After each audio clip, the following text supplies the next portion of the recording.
Section 1. The Galaxy's Underestimation of Humanity. The Galactic Council was a sprawling bureaucracy composed of the galaxy's most powerful and ancient species, each with their own unique culture, technology, and military prowess. These species, having lived for millennia, had grown accustomed to dominance in every facet of intergalactic life. But one thing they all shared was their view of humanity as a fledgling species, barely out of their cradle and unworthy of standing shoulder to shoulder with the true powers of the galaxy. Captain Jax Foster stood at the head of Earth's delegation, his arms folded as he gazed down at the Grand Council chambers on Jalara Prime. The council members, creatures of unimaginable shapes and forms, filled the room.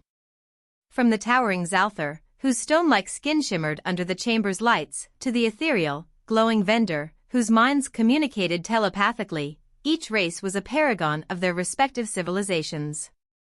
Jax, by contrast, was a human. A rugged, middle-aged officer of Earth's fleet, clad in a uniform that, though impressive in its own right, was nowhere near the elegance of the alien counselors. His job was simple: represent humanity at the galactic stage, but how could he, a single human, stand before these behemoths of space and earn their respect? The chamber was designed to awe. Tall, polished pillars stretched toward the cavernous ceiling, while holographic displays projected vast star systems and colorful nebulae. The architecture, alien and unfamiliar, made Jax feel as though he were standing on trial. As if the eyes of the galaxy were scrutinizing him, questioning why humanity even dared to be in their presence. At the center of the room, Counselor Thrax, a towering Narsky warlord, sneered at the humans. His 6 eyes glared at Jax, each with an unmistakable expression of disdain. His race had spent centuries conquering planets, and in their minds, humans were nothing more than an insignificant speck on the galactic map. "Explain yourself, human," Counselor Thrax boomed in his deep voice, which echoed throughout the chamber. "You have barged into our space with your ships, and now you demand a place at the table of the mighty? You, whose entire history is a story of strife and failure." Jax stepped forward, his back straight. "We are here because the galaxy is on the brink of a great change. Earth has proven itself capable of surviving and even thriving in the face of impossible odds. We don't have the luxury of waiting for permission. We are here because the galaxy needs to see what humanity can offer. We may not be ancient, but we have something no one else does. The will to fight for survival." The room fell silent. The council members exchanged skeptical glances, some of them chuckling to themselves, others narrowing their eyes. It was a moment of tension, one that would either make or break Earth's future in the galaxy. Counselor Thrax let out a low, menacing growl. "You speak of survival. But survival is not enough. We have armies, fleets, and technologies that can reduce your world to dust with a flick of our fingers. Your so-called strength will be tested soon enough." Section 2. The First Test. A few weeks later, the Federation, a multi-species alliance, found themselves under attack by the Narsky Empire. The Narsky, emboldened by their superiority and Earth's recent defiance, began their campaign to subjugate the Federation's peaceful colonies. This was a direct result of the Galactic Council's decision to allow humanity's participation.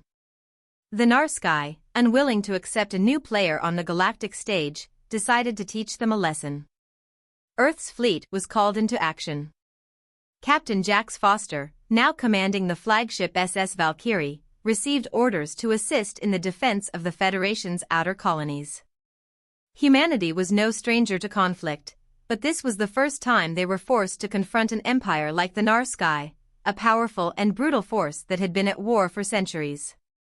The SS Valkyrie was a human ship, technologically advanced, yet small compared to the immense warships of the Narsky. Earth's fleet consisted of only a few dozen ships, compared to the Narsky's hundreds. But what they lacked in numbers, they made up for in spirit. "We don't have the firepower to take them head-on," Jax said as he stood on the bridge, observing the incoming Narsky fleet on the viewscreen. "But we do have something better. We have the ability to adapt." The crew, a mix of humans and allied species, went to work. They adjusted the ship's cloaking systems, reworked their engines for faster, more agile movements, and began setting up complex traps in the asteroid fields where the Narsky fleet would soon enter. They weren't going to face the Narsky in a direct battle, they were going to outsmart them. The battle began with the Narsky fleet advancing into the asteroid belt, unaware of the deadly traps humanity had set. The Valkyrie led the charge, drawing the enemy fleet into the middle of the belt. The first wave of Narsky ships, unable to avoid the deadly debris, took heavy damage. "Good, we've got them where we want them," Riker, the tactical officer, shouted. "They're taking damage from the asteroids." "Now we strike," Jax said, his hand on the helm. The Valkyrie and the other Earth ships, using their superior speed, darted between the Narsky ships, launching missiles and energy blasts. They made use of every tactical advantage they had, hitting hard and fast, then retreating to a safe distance. The Narsky were taken by surprise. They had expected an easy victory, but humanity's fleet refused to back down. One by one, their ships were destroyed or severely damaged. The Narsky flagship, once thought to be invincible, was also crippled by a well-timed strike from the Valkyrie. The Federation ships, though outnumbered, held their ground, rallying behind Earth's unwavering defense. Section 3, The Climactic Battle. The battle raged on for days. The Narsky, humiliated by the unexpected resistance, began to rally their remaining forces. They knew that if they couldn't break humanity's resolve, they would lose everything. In the final moments of the battle, the Narsky flagship, battered but still operational, made a desperate push to eliminate Earth's fleet once and for all. Their weapons fired with unrelenting intensity, but Captain Jax was ready. He had been waiting for this moment. The Valkyrie had already sustained heavy damage, and it would take everything they had to finish the job. "All hands to battle stations," Jax commanded, his voice steady but filled with the weight of the situation. "This is it. We take them out now, or we lose everything." Zari, the Zalthar officer, monitored the energy readings. "Their shields are weakening." "One last push, Captain. We need to hit their engines." Jax nodded. The Narsky flagship, though massive, had one glaring vulnerability: its propulsion systems. If they could disable the engines, the flagship would be useless. It was humanity's last chance to prove their worth. The Valkyrie charged forward, weaving through enemy fire and asteroids. The Narsky flagship loomed large, its energy shields flickering as it attempted to retaliate. Jax and his crew knew that this was their moment. The energy from their final missile barrage tore through the Narsky flagship's hull, hitting the engines and setting off a catastrophic chain reaction. The massive explosion that followed sent shockwaves through the battlefield. The remaining Narsky ships, having lost their command center, immediately retreated, realizing that their empire's power could no longer be relied upon to crush humanity. The Federation's ships, battered but victorious, cheered as the Narsky forces fled the system. Humanity had done the impossible.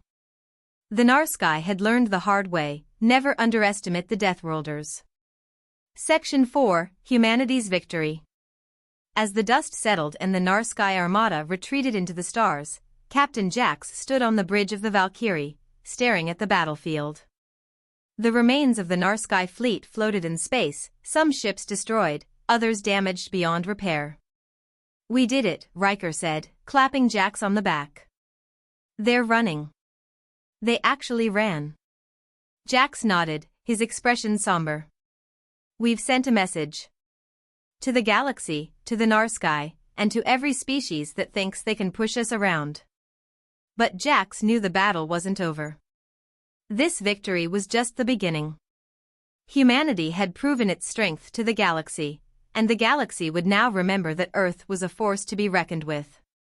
The Federation, finally recognizing humanity's resolve, welcomed Earth as an equal in the intergalactic community.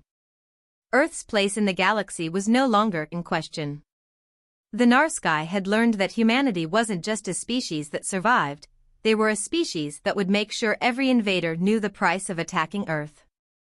As Jax looked out into the stars, he couldn't help but smile. Humanity had risen to the occasion, and the galaxy had learned the hard way that the Deathworlders were not to be trifled with.